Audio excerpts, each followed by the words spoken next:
جب بعد میں رمضان کے روزوں کی فرضیت آئی جو کہ اگلی 2 آیتوں کے بعد آ رہی ہے تو یہ حکم منسوخ سمجھا گیا ہے، اور اس کا حصول بتایا گیا، یعنی رمضان کے روزوں کا، کہ تتقون، کہ شاید کہ تم تقوی حاصل کرو۔ تقوی لفظ نکلا ہے بچنے سے، پرہیزگاری کے لیے، کہ اللہ کی نافرمانی سے اس دنیا میں بچنا اور اللہ کے عذاب سے آخرت میں بچنا۔ اور پھر دوسری آیت میں فرمایا گیا کہ ایام معدودات فمن کان منکم مریضا او علی سفر او عدۃ من ایام اخر وعلى الذين يطيقونه فدية طعام مسكين فمن تطوع خيرا فهو خير له وان تصوموا خير لكم ان كنتم تعلمون۔ چند دنوں کے روزے ہیں، اگر تم میں سے کوئی بیمار ہو یا سفر پر ہو یا دوسرے دنوں میں تعداد کو پوری کر لے، اور جو لوگ روزہ کی قدرت رکھتے ہوں پھر بھی نہ رکھیں تو وہ فدیہ دے دیں، ایک روزے کا فدیہ ایک مسکین کو کھانا کھلانا ہے، اور جو اپنی خوشی سے زیادہ بھلائی کرے تو یہ اس کے لیے بہتر ہے، لیکن اگر تم سمجھو تو تمہارے لیے اچھا یہی ہے، بہتر یہی ہے کہ روزے رکھو۔ یہ وہ 2 آیات ہیں جو کہ منسوخ قرار دی گئی ہیں مفسرین کے نزدیک، اس لیے کہ جو منسوخی کا حکم ہے وہ اگلی ہی آیت کے اندر موجود ہے، جبکہ ان آیات کے اندر بھی یہ صاف واضح ہے کہ ایام معدودات کا ذکر کیا گیا، کہ گنتی کے چند دن، اس سے مراد پورا مہینہ نہیں ہو سکتا۔ اس کا اطلاق عام طور پر 3 دن سے 5 دن پر ہوتا ہے، جس طریقے سے حج کے ایام میں جب ذکر آیا تو فرمایا گیا وَاذْكُرُوا اللَّهَ فِي أَيَّامٍ مَّعْدُودَاتٍ، کہ اللہ کا ذکر کرو چند دنوں کی گنتی میں، اور یہ بات ہو رہی تھی جب حج کے احکام بیان کیے جا رہے تھے جو کہ سورہ بقرہ کے آگے آنے والے رکوع کے اندر آ جائیں گے، کہ جب مینا میں قیام ہوتا ہے تو 2 دن بھی رکا جا سکتا ہے اور 3 دن بھی رکا جا سکتا ہے قربانی کے بعد، تو یہ اس کی بات ہو رہی تھی، تو فرمایا گیا کہ ایام معدودات، تو اس طریقے سے گنتی کے چند دن مہینوں کے لیے استعمال نہیں کیے جاتے۔ اور پھر یہ اس میں بھی یہ آپشن موجود تھی کہ اگر کوئی بندہ مرض میں مبتلا ہو یا سفر ہو یا وہ رکھ سکتا ہو پھر بھی فدیہ دینا چاہے تو یہ آپشن موجود تھی کہ وہ فدیہ دے دے، اور انہی 2 آیات میں جو فدیے کا حکم ہے اس کو آج ایک گروہ لے کر رمضان کے روزوں کا فدیہ دیتا ہے، اور طاقت رکھنے کے باوجود روزہ نہیں رکھتے۔ یہ چیز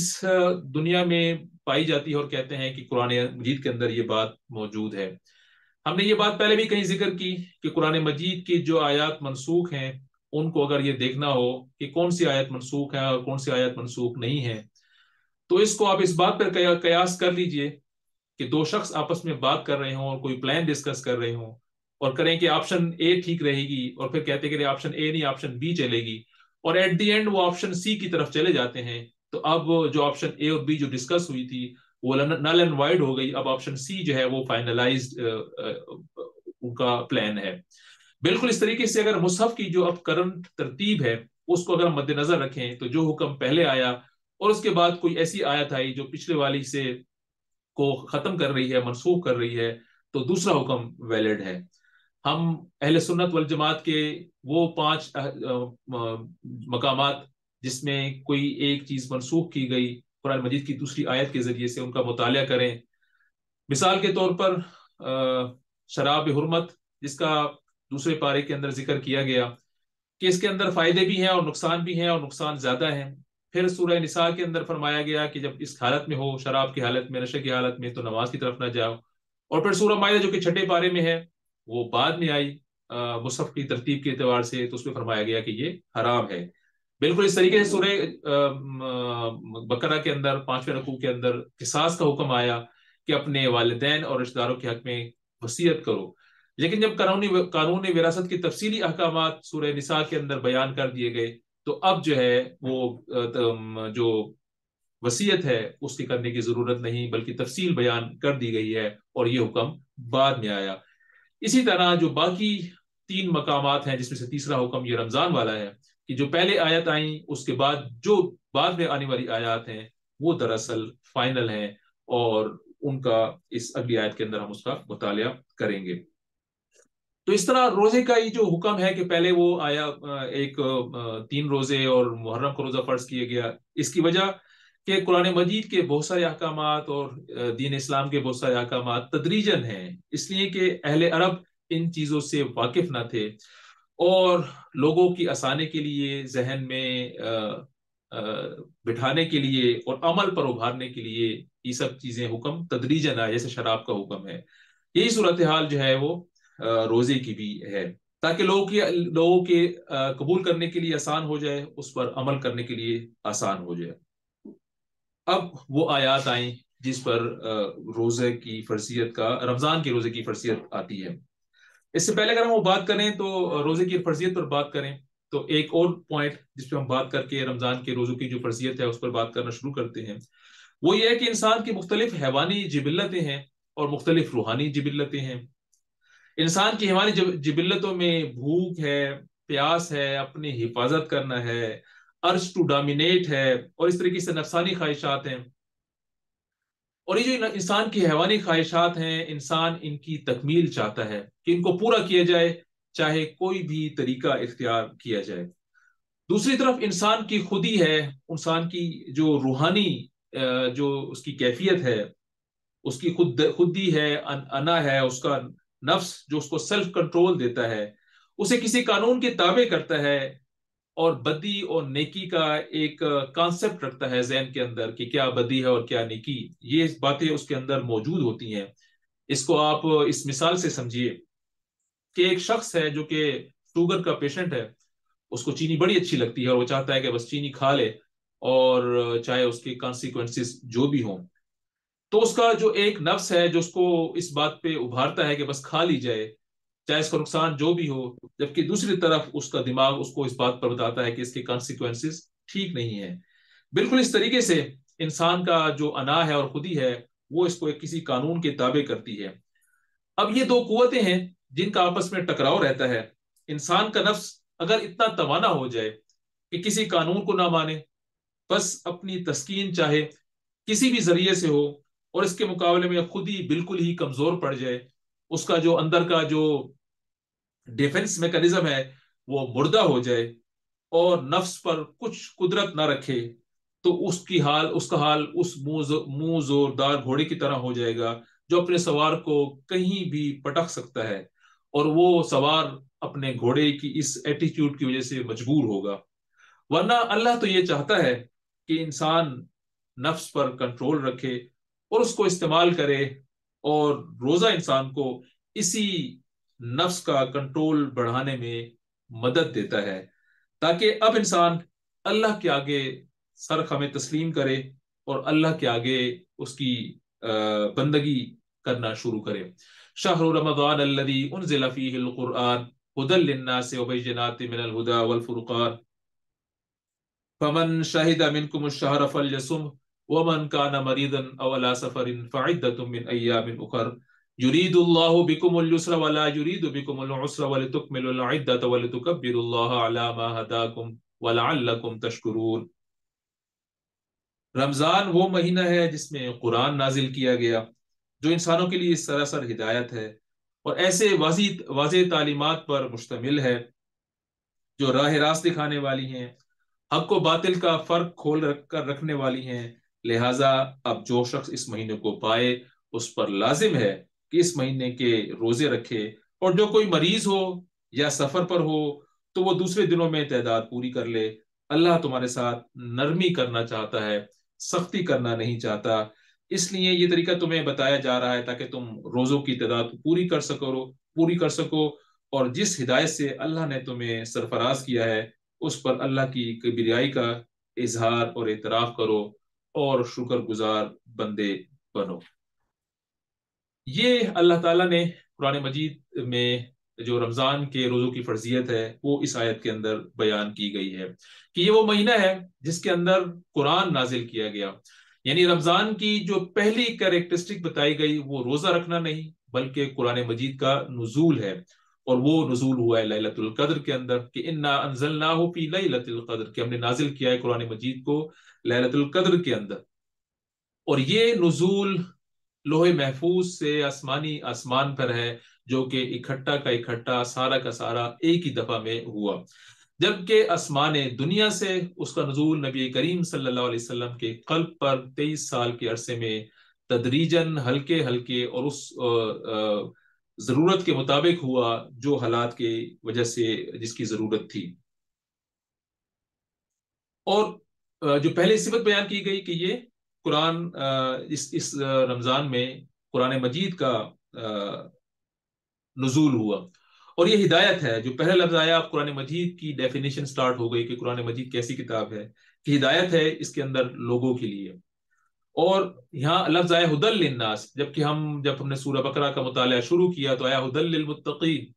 یعنی ہدایت تو ہے سب کے لیے لیکن اس سے فائدہ اٹھاتے ہیں صرف متقین، جیسے جن کا ذکر پھر ہمیں پہلے رکوع کے اندر سورہ بقرہ کی پڑھا تھا کہ اس سے فائدہ اٹھانے والے صرف متقین ہوتے ہیں، اور ان کی پھر ہم نے کریکٹرسٹک بھی پڑھی تھی۔ پھر یہ کہ اس کے اندر بیان کیا گیا ہے، واضح کر دیا گیا ہے فرقان کو، ہدایت کو اور فرقان کو، کہ یہ کتاب جو ہے وہ حق اور باطل کا فرق واضح کر دینے والی ہے، حلال و حرام کو واضح کر دینے والی ہے، اور کجی کی اور درست روی کی جو کا ڈفرنس ہے وہ سامنے رکھ دینے والی ہے۔ بس جو شخص اس مہینے کو پائے وہ روزے رکھے۔ اور پھر فرمایا کہ رخصت کن لوگوں کے لیے ہے؟ رخصت ان لوگوں کے لیے ہے جو بیمار ہوں اور مسافر ہوں، وہ بعد میں گنتی پوری کر سکتے ہیں، لیکن جو فدیے والا حکم تھا جو کہ پہلے دیا گیا تھا وہ یہاں موجود نہیں ہے کہ کوئی شخص فدیہ دے دے باوجود کہ وہ طاقت رکھتا ہو، تو وہ اب آپشن موجود نہیں ہے۔ پھر فرمایا گیا یرید اللہ بکم الیسر ولا یرید بکم العسر، کہ اللہ تعالیٰ تمہارے ساتھ آسانی کرنا چاہتا ہے اور مشکل نہیں کرنا چاہتا۔ آج کا ایک نوجوان شخص یہ سوچے گا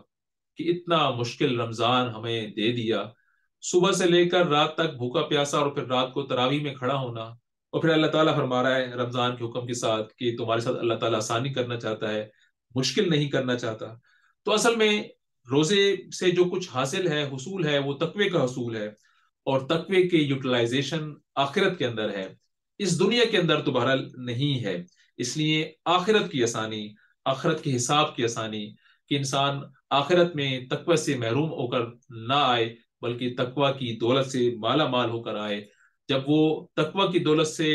لیس ہو کر آئے گا تو اب اس کے لیے آسانی ہوگی۔ اور پھر فرمایا گیا آیت کے آخری حصے میں وَلَعَلَّكُمْ تَشْكُرُونَ، تاکہ تم شکر گزار ہو۔ شکر کا جذبہ عام طور پر 3 طریقوں سے ہو سکتا ہے، کہ یا تو وہ دل کے اندر ہو،